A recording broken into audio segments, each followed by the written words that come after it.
أعوذ بالله من الشيطان الرجيم. بسم الله الرحمن الرحيم. ومن أحسن قولا ممن دعا إلى الله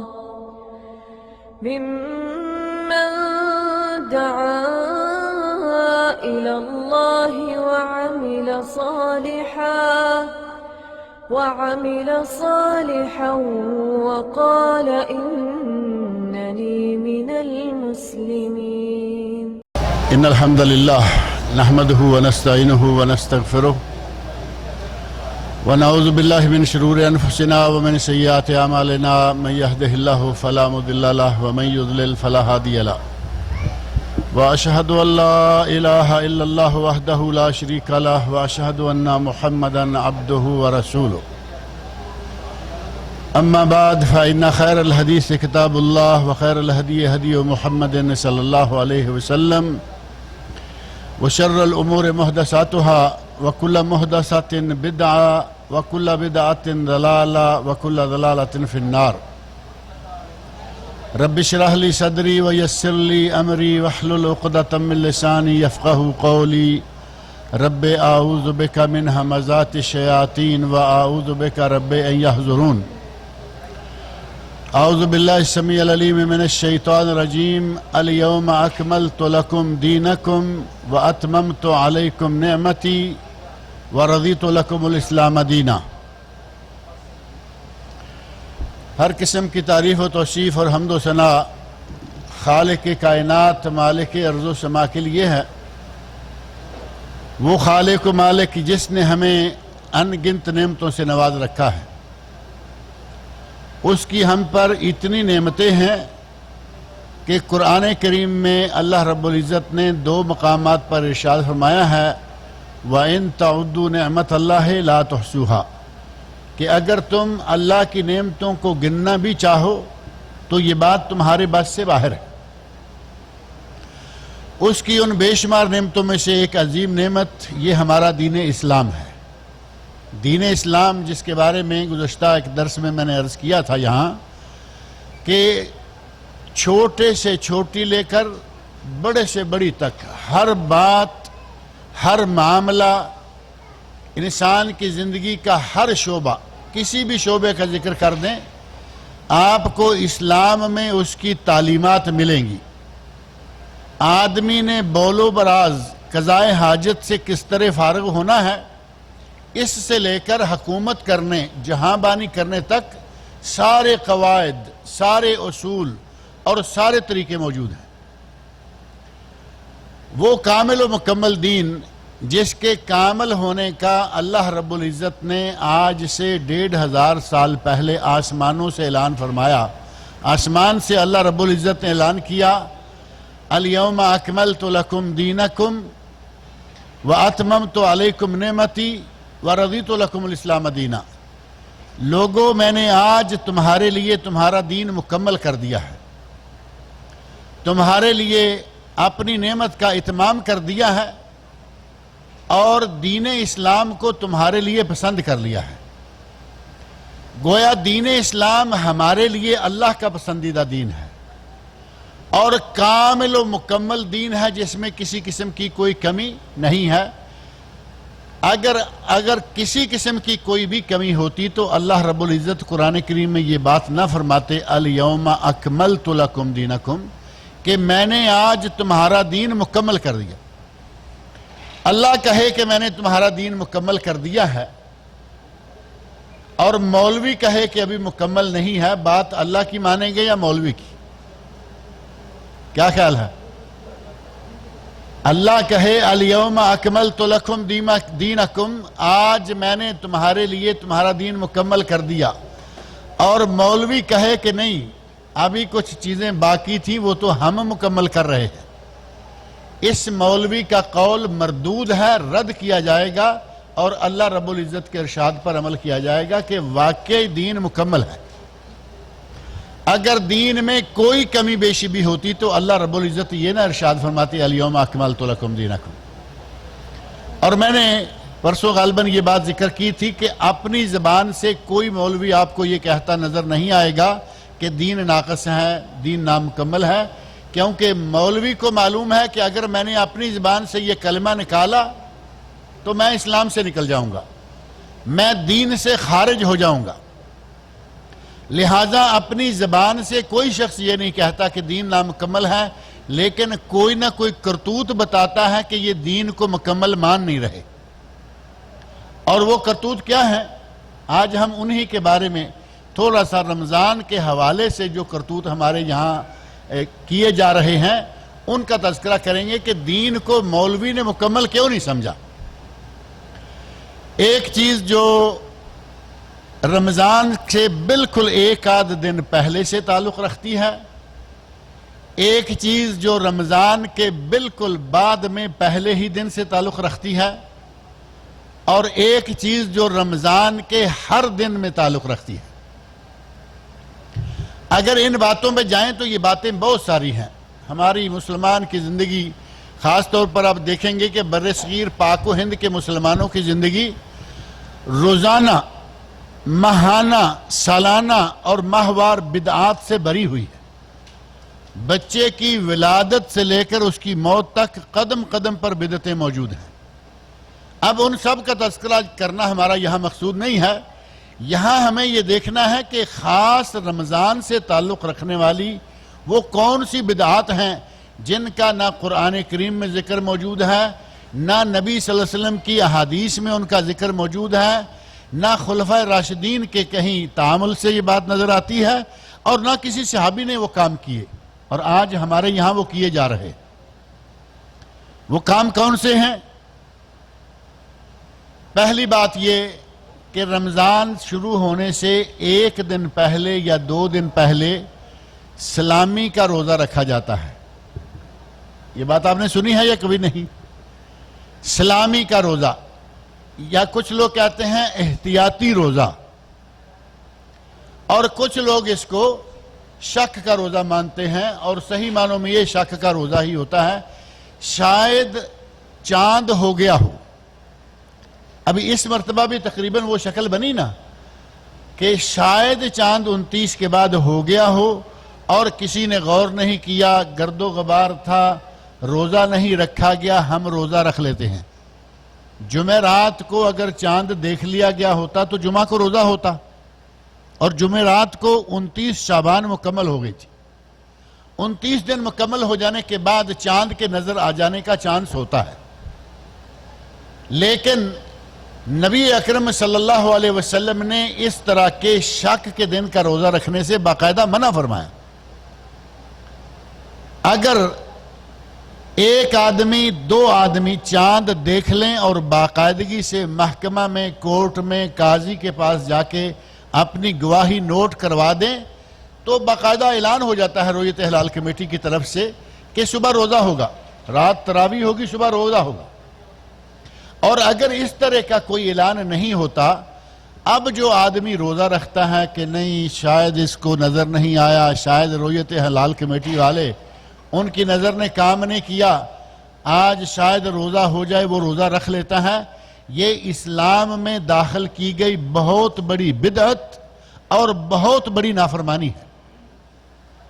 ایک آدمی کی نظر تیز ہے، وہ اپنی آنکھوں سے چاند دیکھ بھی لیتا ہے، محکمہ میں جاتا ہے، کورٹ میں جاتا ہے، رویت ہلال کمیٹی کے پاس جاتا ہے، لیکن وہ اس کی گواہی کو نہیں مانتے. وہ کہتے ہیں کہ نہیں، ہمیں فلاں فلاں علاقے سے فلاں فلاں طرح کے لوگ گواہی دیں گے تب ہم اعلان کریں گے. اس آدمی کو خود روزہ رکھنے کی اجازت نہیں ہے. یہ آدمی اپنی آنکھ سے چاند دیکھ چکا ہے لیکن یہ سے روزہ رکھنے کی اجازت نہیں. کیوں؟ نبی اکرم صلی اللہ علیہ وسلم کا ارشاد ہے کہ روزہ تب ہوگا جب سارے لوگ روزہ رکھیں گے، اور عید الفطر تب ہوگی جب سارے لوگ عید الفطر کریں گے. وَالْأَضْحَى يَوْمَ يُذَحُونَ، اور عید قربان اس دن ہوگی جس دن سارے لوگ عید کریں گے.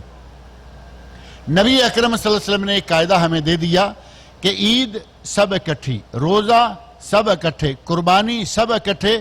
ایک آدمی اگر چاند اپنی آنکھ سے دیکھ بھی لیتا ہے، نظر تیز ہے، اس نے دیکھ لیا، دوسرے کسی کو نظر نہیں آیا، اس آدمی کو اجازت نہیں ہے کہ وہ روزہ رکھے، کیونکہ نبی صلی اللہ علیہ وسلم کی یہ حدیث اسے روک رہی۔ چاند نظر ہی نہیں آیا، یہ اس کے لیے ہے جس نے چاند اپنی آنکھ سے دیکھ لیا۔ چاند نظر ہی نہیں آیا، کسی کمیٹی نے، کسی محکمہ نے، کسی کورٹ نے، کسی قاضی نے اعلان ہی نہیں کیا۔ اب بھی اگر کوئی روزہ رکھتا ہے تو آپ اندازہ کر سکتے ہیں کہ یہ تو بہت بڑا نافرمان ہوگا یا نہیں۔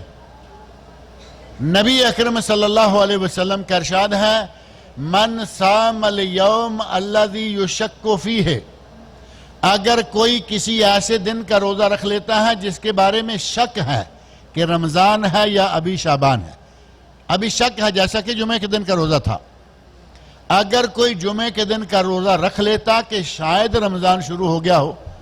سارے مسلمانوں نے سعودی عرب میں اور پوری خلیج میں کس دن کا روزہ رکھا ہے؟ ہفتے کے دن کا۔ ایک آدمی کہتا کہ نہیں، شعبان 29 پہلے پورے ہو گئے، جمعرات کو جمعہ کا روزہ ممکن ہے، ان کو شاید چاند نظر نہیں آیا یا انہوں نے چاند توجہ سے دیکھا نہیں، میں روزہ رکھتا ہوں۔ اس آدمی کا یہ عمل جو ہے وہ بدعت شمار ہوگا، اور صرف بدعت نہیں بلکہ نبی صلی اللہ علیہ وسلم کے صریح ارشاد کی نافرمانی ہوگا، کیونکہ نبی صلی اللہ علیہ وسلم کیا فرماتے ہیں؟ من صام الیوم الذی یشک فیہ فقد عصا ابا القاسم صلی اللہ علیہ وسلم۔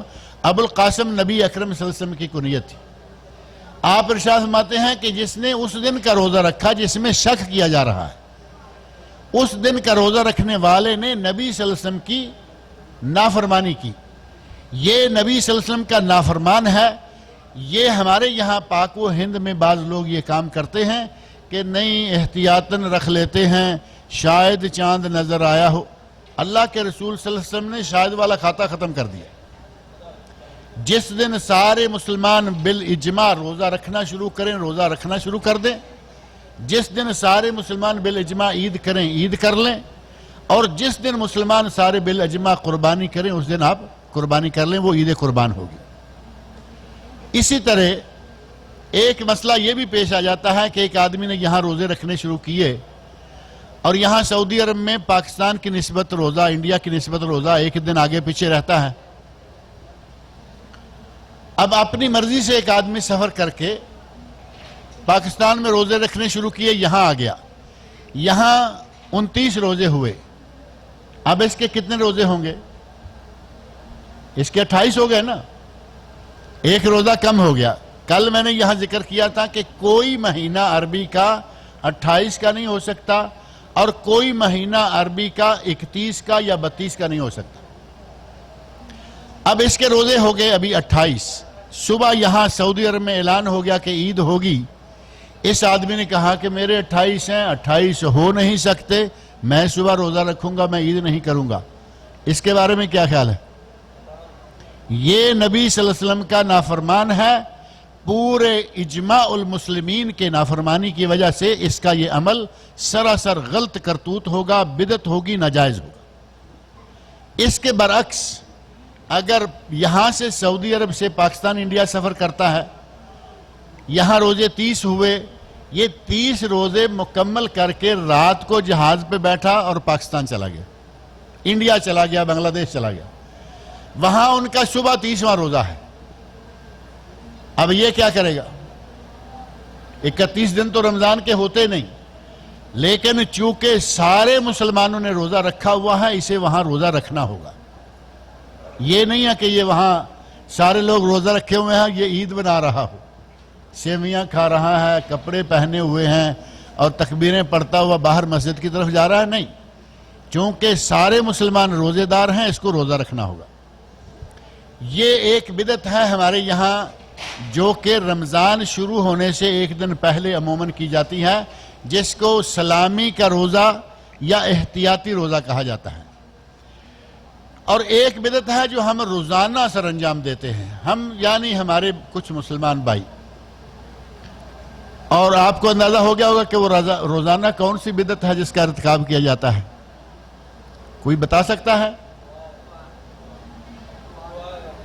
دعا روزہ رکھنے کی، ایک تو روزہ کھولنے کی دعا، افطار کرنے کی، ایک ہے روزہ رکھنے کی دعا۔ روزہ افطار کرنے کی دعا نبی صلی اللہ علیہ وسلم سے ثابت ہے۔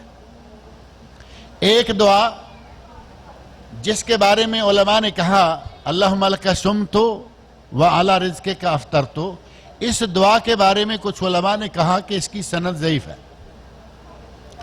ایک دوسری دعا ہے جو صحیح سند سے ثابت ہے، اور وہ ہے ذہب الظمأ وابتلت العروق وثبت الاجر انشاءاللہ۔ یہ صحیح سند سے ثابت ہے، کسی کو اس سے انکار نہیں ہے۔ یہ ہے دونوں دعائیں روزہ کھولنے کی دعائیں۔ اب لوگوں نے شاید یہ سوچا کہ روزہ کھولنے کی دعائیں ہیں تو روزہ رکھنے کی بھی دعا ہونی چاہیے۔ اگر یہ ضروری ہوتی تو نبی اکرم صلی اللہ علیہ وسلم نے بتائی ہوتی۔ مولویوں نے ایک دعا گھڑ لی، واب صوم غد نویت من شہر رمضان، میں کل کے روزے کی نیت کر رہا ہوں رمضان کے۔ کیا یہ بات نبی صلی اللہ علیہ وسلم کو نہیں سوجی کہ وہ لوگوں کو بتا دیتے کہ یہ کام کرنا چاہیے؟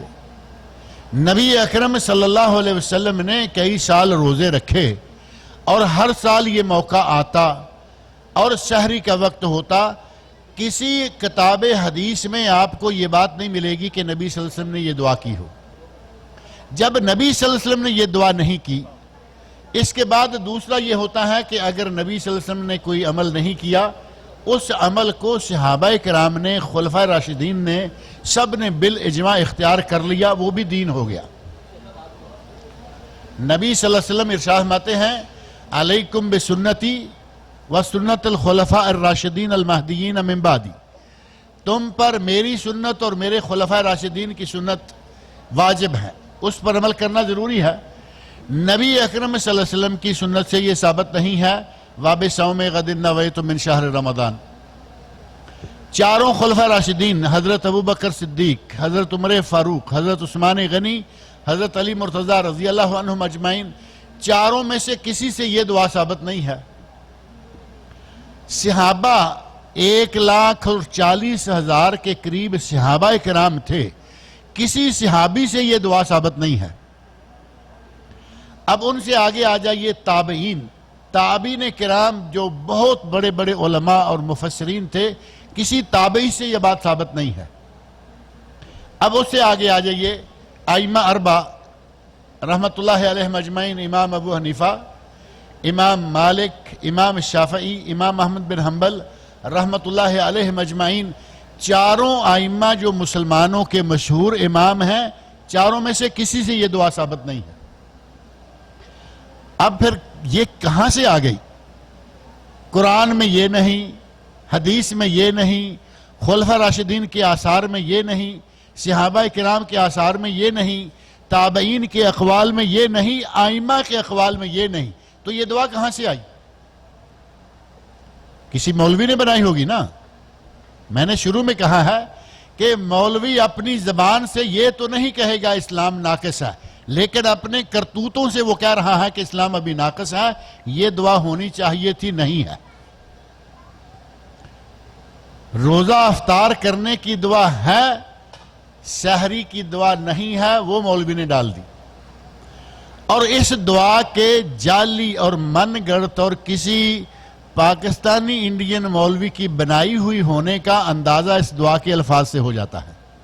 اس دعا کے الفاظ جو ہیں اس کے ترجمے پر آپ غور کر لیں، واب صوم غد نویت من شہر رمضان، یہی الفاظ ہے نا، واب صوم غد نویت من شہر رمضان، میں نے ماہ رمضان کے کل کے روزے کی نیت کی۔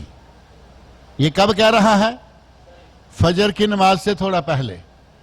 اور یہ کون سا دن ہے؟ آج کا ہے یا کل کا ہے؟ بات سمجھ میں آ رہی ہے نہیں؟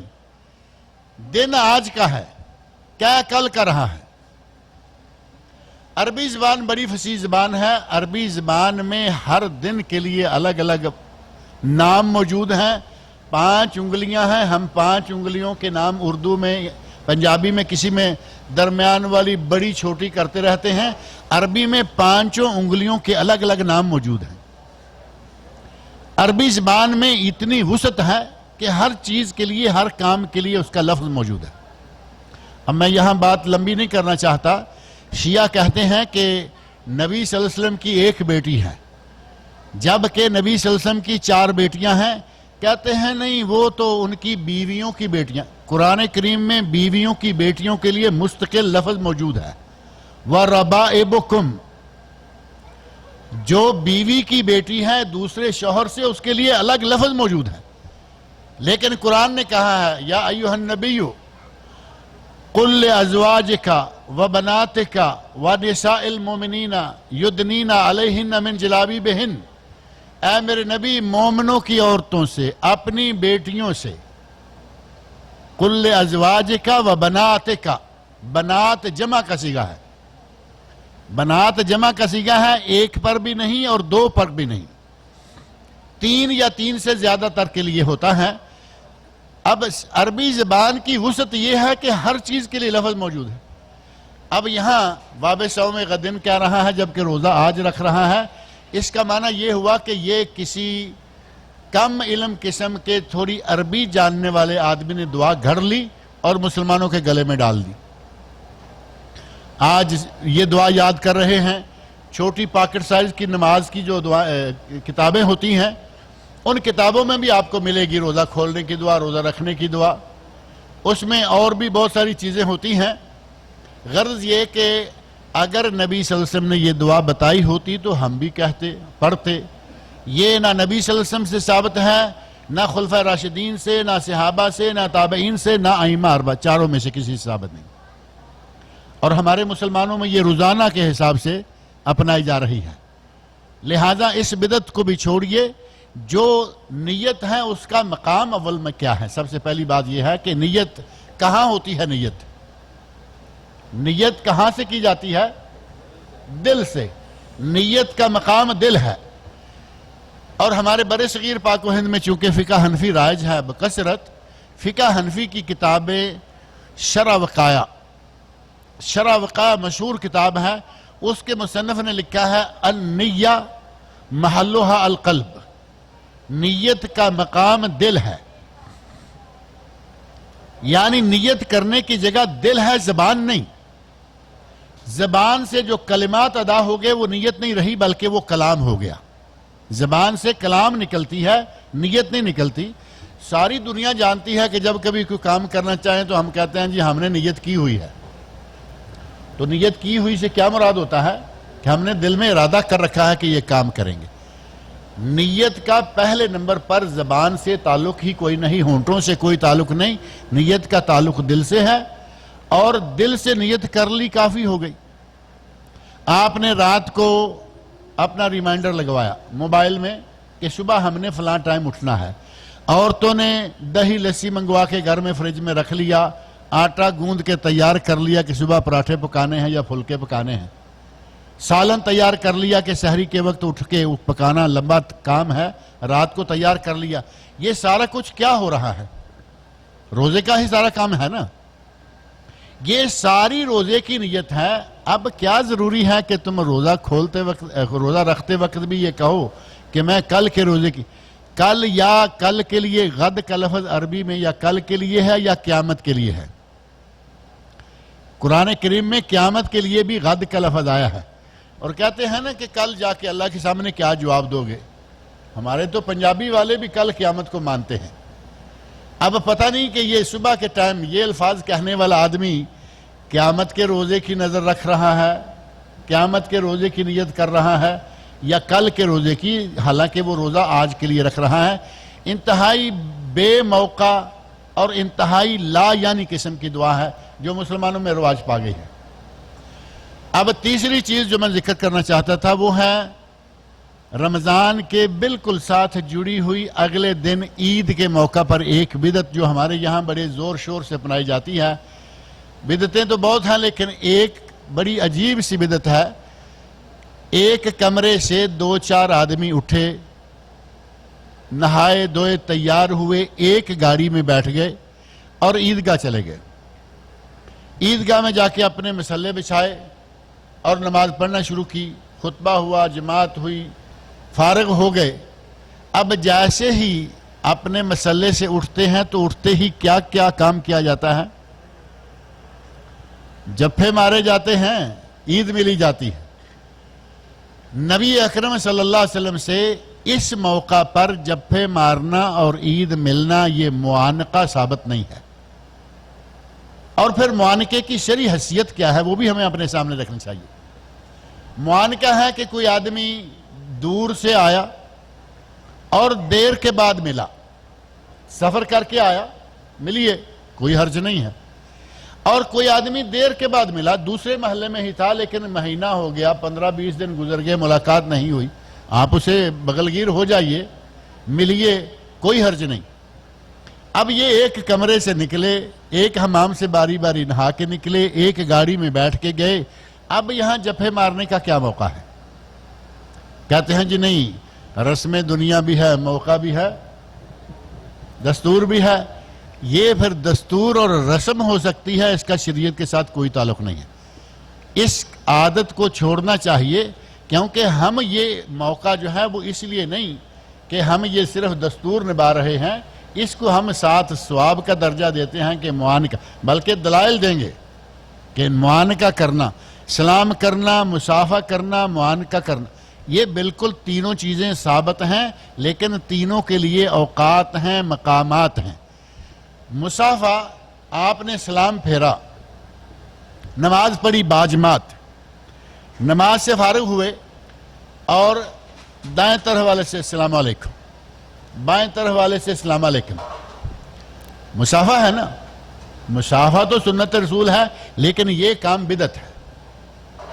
یہ جو اس وقت ہر نماز کے بعد سلام پھیرنے کے بعد اگر مصافحے کو پابندی کے ساتھ آپ کریں گے، یہ بدعت ہو جائے گا، کیونکہ نبی اکرم صلی اللہ علیہ وسلم نے نمازیں پڑھی، صحابہ نے نمازیں پڑھی، اور کتب حدیث اس مصافحے سے بالکل خالی ہیں۔ کسی حدیث کی کتاب میں یہ ذکر نہیں آتا کہ سلام پھیرنے کے بعد ایک دوسرے کے اور خاص طور پر دائیں بائیں آدمی سے مصافحہ کرنا چاہیے۔ یہ مصافحہ سنت تھا جب صحیح طریقے سے صحیح وقت میں کیا جاتا، یہاں ثابت نہیں۔ درود شریف پڑھنا سنت ہے، درود شریف پڑھنا ثواب ہے، بڑی فضیلت ہے۔ اذان سے پہلے درود شریف پڑھنا بدعت ہے، کیونکہ حضرت بلال رضی اللہ عنہ سے، حضرت ابو محذورہ رضی اللہ عنہ سے، ان لوگوں سے ثابت نہیں ہے جنہیں نبی صلی اللہ علیہ وسلم نے اذان سکھلائی، جنہوں نے اذان کہی، جو مؤذن رسول تھے، ان سے ثابت نہیں، تو آج یہ کیسے ثابت ہو جائے گی؟ اور یہ تو ویسے بھی سپیکری درود ہے، جب تک یہ سپیکر نہیں آئے اس وقت تک یہ درود نہیں تھا۔ سپیکر آ گئے، اب باقاعدہ راگ لگا کے مولوی صاحب پہلے یہ درود پڑھتے ہیں اور اس کے بعد اذان شروع کرتے ہیں۔ ایک بالکل تازہ بدعت آج کل آئی ہے، وہ میرا خیال ہے ہمارے پاکستانیوں میں ذرا کم ہے، لیکن وہ عربوں میں بہت زور سے ہے، لگے ہاتھوں ذکر کر دیتا ہوں۔ وہ ہے کہ جب روزہ کھولنے لگتے ہیں، یہ دسترخوان بچ گیا، یہاں ایک چھوٹی سی لالٹین، بڑی خوبصورت لالٹین پڑی ہوئی ہے، اور آج کل آپ دیکھیں گے چوکوں پہ، سگنلوں پر چھوٹی چھوٹی لالٹینیں لوگ بیچ رہے ہیں، وہ دسترخوان پہ رکھی جاتی ہیں۔ دسترخوان کا کپڑا اسپیشل ہے، اس کا رنگ اسپیشل ہے، اور اس کے اوپر جو چھاپا لگا ہوا ہے وہ اسپیشل ہے، وہ صرف رمضان میں بکتا ہے، رمضان میں وہ استعمال ہوتا ہے، اس کے بعد وہ بیکار ہو جاتا ہے۔ یہ مسلمانوں میں ایک نئی بدعت آ گئی، اور میرے خیال میں یہ مصر سے آئی ہے اور آہستہ آہستہ خلیج میں چھاتی جا رہی ہے۔ اس کے ساتھ ملتا جلتا ایک کام آج کل یہ کیا جا رہا ہے کہ رمضان کا چاند دیکھتے ہی اپنے دروازے سے لے کر دوسری دروازے کی دیوار جو ہے وہاں تک جھنڈیاں لگا دیتے ہیں، جھنڈیوں کے اوپر لکھا ہوا ہے رمضان کریم، دیکھیے ہیں کہیں ہے نہیں، رمضان کریم جھنڈیاں لگی ہوئی ہیں۔ میں جس بلڈنگ میں رہتا ہوں، ہمارے اس طابق یا فلور پر صرف 3 فلیٹ ہیں، 2 فلیٹ سعودیوں کے ہیں، ایک ہمارا مسکینوں کا ہے۔ ان دونوں فلیٹوں پہ وہ جھنڈیاں لگی ہوئی ہیں، ہمارے گھر کی جھنڈیاں نہیں لگی ہوئی، اور وہ بہت بک رہی ہیں، بہت ساری جگہوں پہ لگ رہی ہیں۔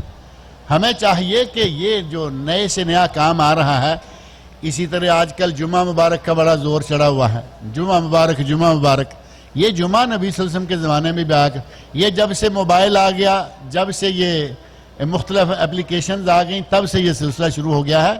ہمیں اپنے اعمال کو کتاب اللہ اور سنت رسول کے ساتھ پرکھنا چاہیے، جو اعمال صحیح سنت سے ثابت ہیں وہ سر انجام دے، اور جو سنت سے ثابت نہیں ان سے بچ کے رہے، یا خلفاء راشدین سے ثابت ہوں تب بھی ٹھیک ہے۔